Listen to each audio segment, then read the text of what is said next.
Praise the Lord. இன்று தவக்காலம் 18ஆம் நாள். இன்றைய வாசகங்கள் மிக சிறந்த சிந்தனையை நமக்கு கொடுக்கிறது என்றாலும், முதல் வாசகம் விடுதலை பயணம் நூல் 3ஆம் அதிகாரம் பற்றி சிந்திப்போம்.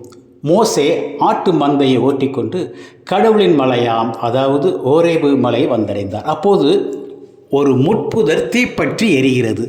அதன் நடுவில் கடவுளின் தூதர் தோன்றினார். முட்புதர் தீந்து போகவில்லையே என்பதை பார்த்த மோசே ஆச்சரியமாக இருக்கிறது என்று அதை நோக்கி செல்கிறார். உடனே கடவுள், மோசே மோசே, இங்கே அணுகி வராதே, உன் பாதங்களில் உள்ள மிதியடிகளை அகற்றிவிடு, ஏனெனில் நீ நிற்கின்ற இந்த இடம் புனிதமான நிலம் என்கிறார்.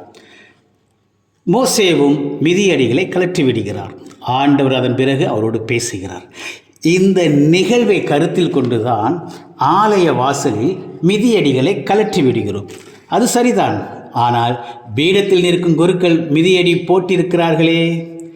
வெளிநாட்டில் உள்ள ஆலயங்களில் உள்ள எல்லோருமே மிதியடி போட்டுக்கொண்டு தான் இருக்கிறார்கள். இவர்களுக்கு ஒரு பைபிள், நமக்கு வேற பைபிளா? எல்லோருக்கும் ஒன்றுதான். அப்படி என்றால் கடவுள் இதன் வழியாக நமக்கு என்ன செய்தி சொல்கிறார்? மோசே மோசே, அரண்மனையில் இருந்த நான் இப்போது ஆடு மேய்க்கிறேனே என்ற விரக்தியான மனநிலையை கலற்று. என் இனத்துக்காக அவனை கொலை செய்து சரிதான் என்று உன் செயலை நியாயப்படுத்துவதை கலற்று. அதனால் ஏற்பட்டுள்ள ஆணவத்தை கலற்று, கர்வத்தை கலற்று, உன்னிடமுள்ள பயத்தையும் கலற்று.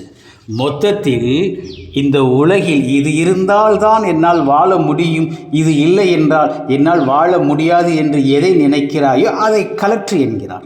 இது மோசேக்கு மட்டுமல்ல, நமக்கும் தான். ஆனால் நாம் கலற்றுவதோ மிதியடியை மட்டும்தான்.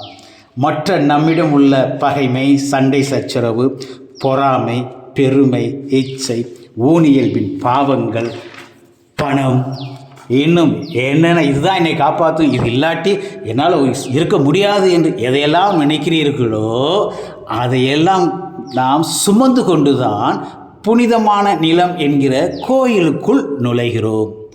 எப்படி நுழைந்தோமோ அப்படியே தான் வெளியே வருகிறோம். கிறிஸ்துவுக்குரியவர்களே, கடவுளின் விருப்பம் நாம் கலற்ற வேண்டியதை கலற்ற வேண்டும், ஏற்றுக்கொள்ள வேண்டியதை ஏற்றுக்கொள்ள வேண்டும். அதாவது கடவுளின் வார்த்தையை, விருப்பத்தை ஏற்றுக்கொண்டு அதை வாழ வேண்டும். நீங்கள் விதவிதமான மிதியடி வாங்கி அணிந்து கொள்ளுங்கள், ஒரு தவறும் இல்லை. ஆனால் விதவிதமான பாவத்தை மட்டும் வாங்காதீர்கள், அதனால் ஒரு பயனும் இல்லை. தவறானதை கலற்றுங்கள், சரியானதை ஏற்றுக்கொள்ளுங்கள், நீங்கள் நலமாக இருப்பீர்கள்.